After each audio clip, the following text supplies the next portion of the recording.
Ay nangbo thamoy sengna nungsi. Ay su nangbo nungsi. Aya, aseng ba? As ngori day. Tatamten, nangse. Ay gidamakta isorna thabirakpane. Adudi nangsu. Is. Hay, tawngambi. Ay na nangonda kari hay. Nang ay nahay bangang bada usitaba na tra. Fay, nangaksam do pairaga intok pataba ni. Ima, ay dadam din bu yam na nungsi. Ay maga lam na bangam loy. Kari, chalo hay di, chalo dana. Ima, mabutam bira mo. Ima, ay maba nungsi. Ima, Ima. Taibang faw na lauri i. Nakan dehib lamba John kang pre kang na. Ha! Kana kadore, kana sire. Asi ay raga tamtin ding le i. Tamtin mamay mamid humang karaga lirami. Tamtin, kay daragi. Se, gantara ba? Ay, ising kita take. Ha, hoy hoy. Nakan gitebal da tamli ba ising adu tamtin da pire i. Tamtin su kare taksili. Aduga sora sang ba mohandore i. Yaraba. Yare. Ado kaidorino ba? Aidi ipapa khalure. Aido mangpataba ma mangluraba male. Sono sidi. Aina di somda sekpi da kundo lamdai kansida mana mangaloi thugari. Nang ko nang naramda boiradi khangdongni. Kaidorage bai. Nang na mu mangliduna.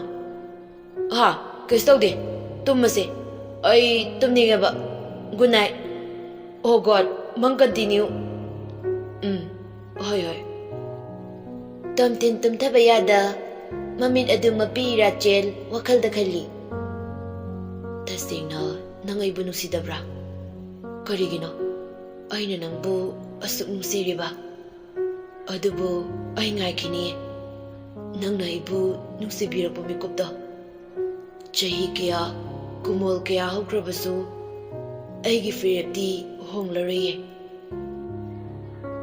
Ayu angan bada resmado manamaga mabunggo hospital da laklami. Gita machagi manakto famduna machagi seba tawri. Nakanda John game sanari. Mani Thoibicha ranbirgadi hidak leba chatki. Tamtin na hek sokpadagi John amadi Mani Thoibicha hospital da adum nairabani. Gita resma hoy changlak pubada. Hayma, icha hoy lairo. Lao lo. Kethabina. Ima, ay na ne. Chak to ga chachabani. Ibi masina chatse ay na khanglak pangamdabadagi lagli bane. Yay chen bana. Ima, pabung diu dina. Nang pabung di hidak leba chatki. Oh. Resma tomtin ibliba bed adugi mathagda fatka khalaga fami. Tomtin masa adu hina dabana loiri. Adubu kari suwaidi. Resma tabna. Ima, tomtin se kamdong na sokli bano. Ibema, ima kari hagadabano khangre. Madugi tawngambida. Ima, ising glass amta thakiba. Mamagi wa daloi dringayda tomtin na marak talakpani. Resma thabak favisa aduna nakanda lairiba flax aduday ising glass amada higduna piri. Thanks. Imause thabak onthong na fakre. Hayma, aidi ikaw bukawre. Kethabiya yajinba law. Imaga cha glass amamamtang thaglusi. Hoy ma. Imagi bunga nangidi kay layroge. Yarni ma, ay kisum janingdi. Hoy hoy, adudi ngihak potharo ko. Asi ayraga chatpa hawi. John game sanarabasu moina ngangnariba dutaribani. Kay noy ma, nachagidanga hangine. Ay gidi kaysumta hangdaba.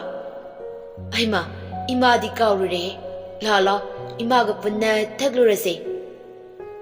John tamtindeng lai. Tamtinna chatkinu haibe muongda ingit tawba aduda. Ima, ay game se thadokpa yadre. Ima na rel changlakpada bora asabada ado lero. Hoi hoi. Tomten, nasado khara faraba. Nakoka ngawbraba. Ai nambige. Yare. Ai phare. John game sana na isai salai. Pamdaba kaise pamde ko. Nungsidaba kaise nungside. Selfana paigira nasak fana fazagira. Pamde di pamde yade di yade. Cho atopa mayengro cho. Karai dagi isay no khangde. John pangandangangi. John nangdi isay gyamay na. Resmay kay na karasaw na noksinaraga hirakpani. Kara dum tarogani. Mary mapana bora chaningi haiba duda. Changa puna hotel dalaglami. Channa. Inya borado lupa kon gida piro. Hoi nihak tangay roko. Hoi nine. Chicha ngha ngay rise. Matang kuding mikup kuding senaduna talay ribani reksa na Mary bu. Tanja chaba ngay ribani. Adu butam tinna sok to na yaorabasu. Magi missing aduna Mary budi sena libani. Aduna pangna hinjin bangamde. Reksan su hotel aduda changlai. Ine, akoisu bora kita sajage. Ibunga, asongi table asida pambiro. Hoi ne. Mary hainadaba na loire. Jan, chalase. Ngak leiraga laurase. Nine su loidore. Asidum puraga chalaseba. Hoi. Reksan karyam naraga. Ine, noi swase masak fazaba miyam na. Ho, leibane. Ado masak fazar su takat pari takaline. Tanja aduda sakhi susang na i. Rada, borado lupa kon gida piro. Hoi iche, ngay biro. Angang kaise pikraga iche ga mu pirage. Yare, ai gido hana piro. Ai thengnabani.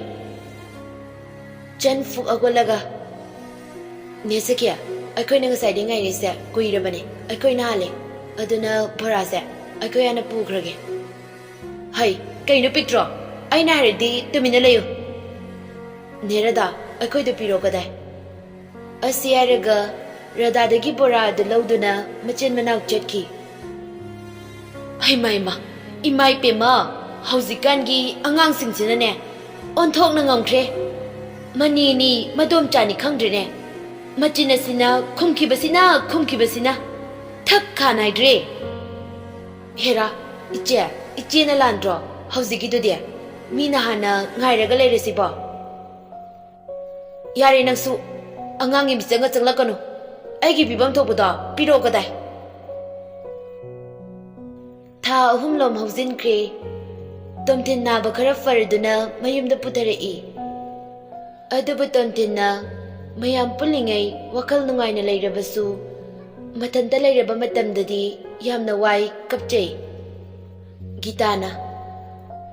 Ibunga nasadusu naba khara farabanina lohongbase numilem na nabataragi. Nang nanaduna lairabanina lohongbadusu yaithokre. Ma, aibu kayarak hanjin haikwabano. Ai madu yaba ngamloina. Aidi Mary natana kanagasu lohongloi. Nang bu sirasanu haina tauramliba midubu ichana nungsiriba. Ima, masida magi mara leite. Karigi leitani mana natro thogalibase. Imagi bunga. Imagi di ichana tantane. Icha mangba yadiye. Ima, nachabu du nungsiraga nachagi wadi tabidriba kaigino.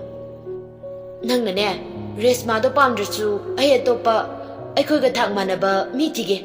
Madugi tonggambi lairachudanabi nongmagi charatanduna charibi pupangsudabi yungawbagi machada imadi pamde. Ma, lairabarbase kananasu oiningba nate. Makoisu aikhoidawna kena mongna leininglibane. Ima, lairaba machada aikhoina sagot piraga aikoi puna nungsisanana leiba yadabra. Hey, nang na ingon da takadam na te. Imada wayam nang ngalakano. Ay na pamdre di pamdre. Asi ay raga thoki. Tamtin ningam da. Kaya na. Ay ko'y miyaba na awang anim kairam di ba? Ay sa. Asum na waga da boy rabadi. Ay bukarigi hingan biri pa no. Amu wakal lagto na masado yam na sawning na. Masipumba Rexon. Nangi kuzin tarang oirong ganeba ay taze. Asuk lankhiba. Police station dani. SP. Tha ahum sujila fauba ngasi fauba asing bachuma fangdre. Pabo. Ay ko su kanna di tiga chabane. Adubu khwaidigi luribadi asing bachumba langlan din fangdre basini. For SP. Ay ki case ase cancel tawjarage. Pabo. Nachay ko'y yare SP. Noy na puthokpa ngamdaba misingda. Tha amagi manungda ichana soidana fan gani. Ay chale SP. Pabo. Pabo. Ranbir kauriba dutada sauna thoki. Thanil matha sana. Asawa sangi yathangba ingadra. Karamba bu ingadoribano. Police oibase onthok na wakre. Yumdasu Nilatana labor fungdaba. Amagimu Kontigraja, Amagimucha, Amagimucha. Aina, police orum the bana, Henafe, Yumdasu, Nuan lays there. Dumptin at Ngaubaga Pankak oiri, Jagani Takani Kangdre, you the Taktuna Lake. Gita Kari Hagadabano Kangdre, Machabu Warak Pasungam Dre. Pung taramato yela bafauba tamtin yumdan jilakti. Gita manggola da famlaga machabo halak pangari. Hoy, mama, nasalak juba. Halak tri moy pabu. Kaino, manan tak tawri base. Handa lakizano, ay tawgiba. Tanja da gari gi horon adu kanna khong lai. Gita fatchen thorak tuna gen adu hangdo I. Tamtin gari adu geres na kamlam naga ngauri kumtara agay mung na changi tawi. Hoy, ngako. Tamtin mapagi mangda yu ngaw da sa makola fiber du fazilaga. Pabong. Nang nanda tori base kaino ha? Yu nong mata thakta nang na kaino? Handa yu ga thakli base. Ay koy amalay habagi akibasu laite. Pabong. Nachasu mine. Nachasu thamoy pali bane. Yare. Ayonda kem taibirakano. Aisu aina thokpa. Noisu noina thokpa. Ha, kari. Nangbu chawna sangna biyuglubagi maira. Nang ngasi napai ngano sindu nangangni base. Babungna aibu chawna badi oi. Haduga nachagi apambadi Karigi tungande pabo. Gita chansilagtuna machana pabu konsili. Kaino moy pabu na tawbiri base. Haying nongalaga fazana ngangna basu yai. Hay, mama, ay biyam na sawan gano. Masi yare ba moy pabu. Ibunga, lao naksu. Imaga punna jangkrase. Yare, ay ngona sokla kano. Noy kanam tada ay ngona sokla kano. Ay thanda changjage. Ay su ay thanda leba punsida ay pame aigi damakta noi kanam ta wabi waide tamtin ngauri imung da sankre